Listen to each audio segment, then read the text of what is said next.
Hello and welcome to the In Focus series section of Drishti IAS. I am Aisha Singh, and in today's video we will be discussing about the recent bill that has been tabled in the Lok Sabha, and that is the Bharatiya Nyaya Sanhita 2023 bill that has recently been tabled in Lok Sabha, and this is the bill which will repeal the Indian Penal Code, popularly known as the IPC. So first of all, about its timeline. First, we'll be looking at the news, then about the Bharatiya Nyaya Sanhita, that is BNS Bill 2023, and its various important provisions which are important from exam perspective also, and what is the speedy legal procedure that has been adopted here. In the end, a prelims MCQ. This topic is of relevance from General Studies paper 2, that is government policies and interventions, and especially knowing about the provisions of the Bharatiya Nyaya Sanhita. So let's see the news. It talks about section 377 is gone, but some fear the proposed Bharatiya Nyaya Sanhita does not protect men against rape. This is why. Basically, we will be focusing majorly on the BNS and its major provisions. So, the central government has introduced 3 new bills in the Lok Sabha. 3 new bills in the Lok Sabha. And it has been introduced. Till now it has not been passed. It has just been introduced in the Lok Sabha, and 3 bills in total have been introduced, and they propose a complete overhaul of the country's criminal justice system. A complete change is expected to come in the near times if the bill is passed by both Lok Sabha and Rajya Sabha, because this will completely change the criminal justice system of our country. And 3 bills that are talked about, and 3 bills which will be going out from the picture, and 3 bills which will be replacing them. First of all, the Indian Penal Code will go out, the Indian Penal Code of 1860, then the Code of Criminal Procedure, that is popularly known as CRPC 1973, and the Indian Evidence Act of 1872. And in place of the Indian Penal Code, the Bharatiya Nyaya Sanhita will come. In place of the CRPC, which is Code of Criminal Procedure, the Bharatiya Nagarik Suraksha Sanhita will come, while in place of Indian Evidence Act 1872, Bharatiya Sakshya Bill will come. So these are the 3 bills which are introduced, and they will repeal the Bharatiya Nyaya Sanhita will repeal the IPC, Bharatiya Nagarik Suraksha Sanhita will repeal the CRPC, while Bharatiya Sakshya Bill will repeal the Indian Evidence Act. And now these have been referred to the standing committee. Now let's talk about the Bharatiya Nyaya Sanhita Bill 2023.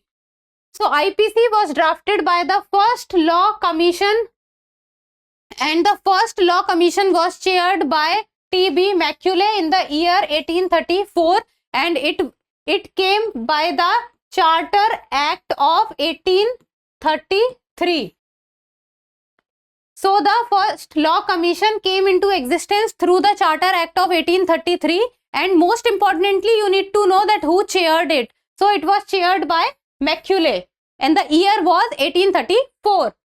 So the BNS Bill 2023, it proposes several changes in the existing provisions, including those related to defamation, offense against women, and attempt to commit suicide. So women and children have come to the forefront, that if there will be any kind of violence or any kind of crime committed against the women and the children, then it will be taken into consideration very seriously.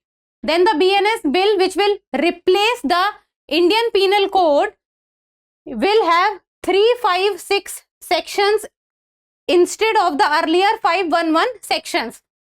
So the IPC, the Indian Penal Code, had 511 sections, while the BNS, that is the Bharatiya Nyaya Sanhita, will have 356 sections in total. So the Bharatiya Nyaya Sanhita has reduced the number of sections from the IPC, and there will be 175 sections which have been amended, 8 new sections have been added, and 22 sections have been repealed. So in total 175 amended. It means at 175 places there are few changes.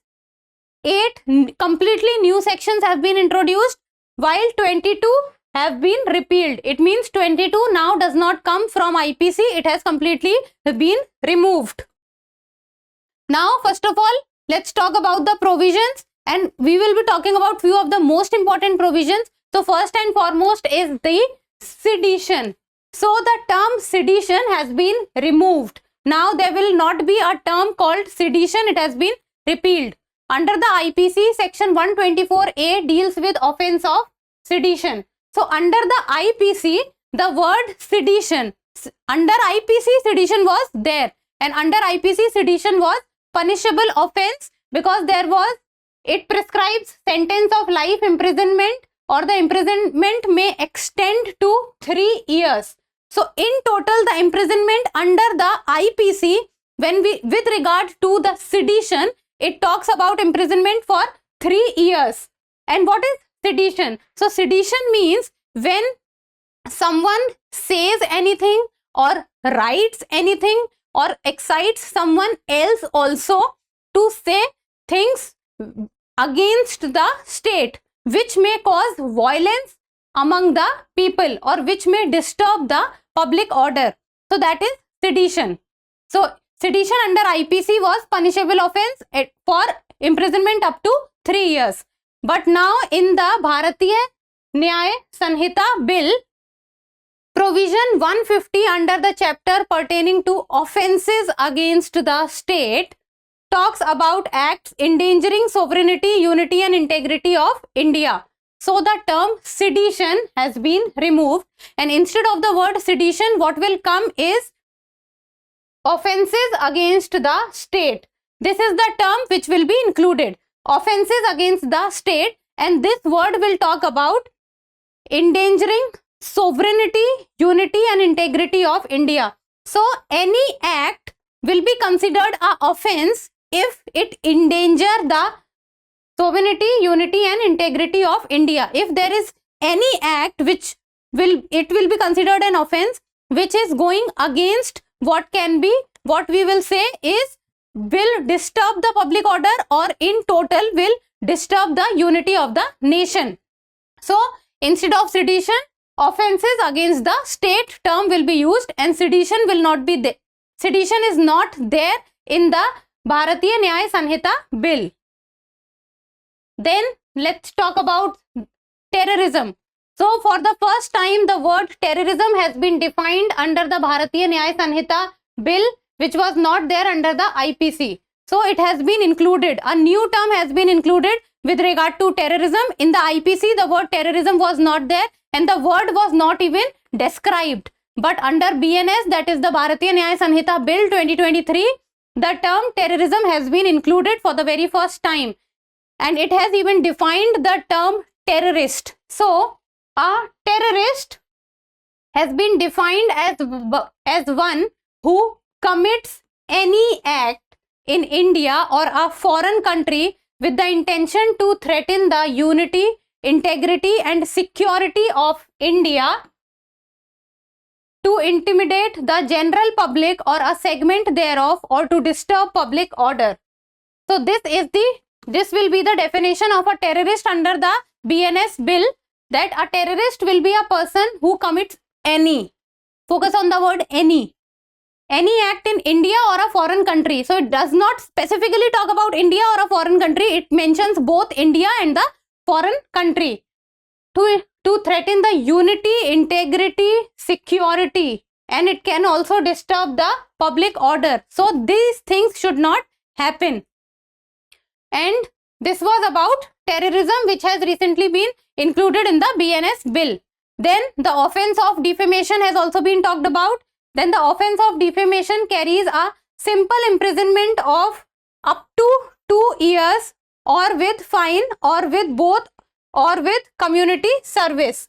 So, defamation, if the defamation will happen and if the defamation case is proved right, defamation means, like for example, if someone files a case against you and the case is proven wrong, and the case will deteriorate or will demean your personality or will demean your image among the people.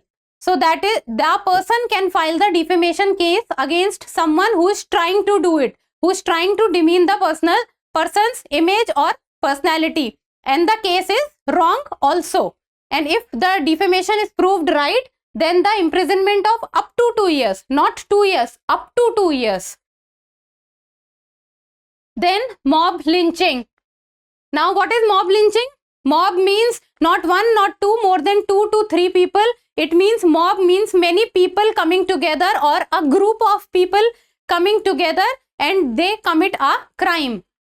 So for the first time, capital punishment has been introduced for the offense of mob lynching, and the incidences of mob lynching we have seen in the past 5 years, they have increased and they are on a rise, and it was becoming more and more important from the side of the state to actually talk about on the topic of mob lynching, because it was increasingly happening in our country and the incidences were reported very frequently in the media.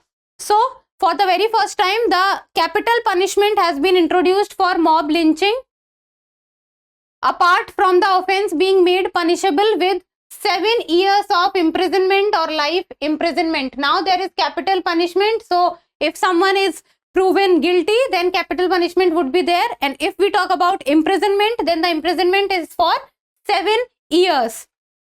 And if we talk about women, then sexual exploitation of women on the pretext of marriage at the workplace, that is job, promotions, very important point to be raised, or by concealing identity will be considered a crime.